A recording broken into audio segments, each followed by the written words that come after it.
बेटी ससुराल में झगड़ा करके मेके आ गई। बाप ने कहा, तुम्हारे हाथ का खाना खाए बहुत दिन हो गए हैं।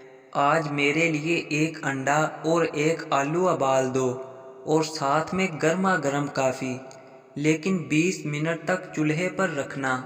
जब तैयार हो गया तो कहा, आलू चेक कर लो, ठीक से गलकर नरम हो गया है।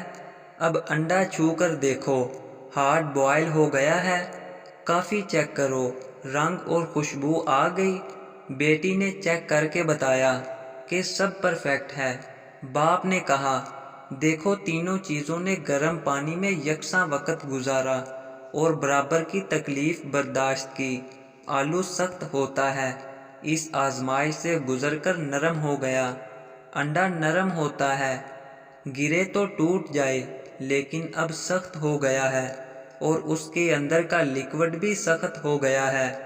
कॉफ़ी ने पानी को खुश रंग, खुश जायका और खुशबूदार बना दिया है। तुम क्या बनना चाहोगी, आलू, अंडा या कॉफ़ी? ये तुम्हें सोचना है। या खुद तब्दील हो जाओ या किसी को तब्दील कर दो, डल जाओ या डाल दो, यही गुजारे का फ़न है। सीखना, अपनाना, तब्दील होना, तब्दील करना, डालना, डल जाना, ये इसी वक्त मुमकिन है जब नबाह करने का अज़म हो। कम हिम्मत मंजिल तक नहीं पहुंचता, रास्ते में हलाक हो जाता है।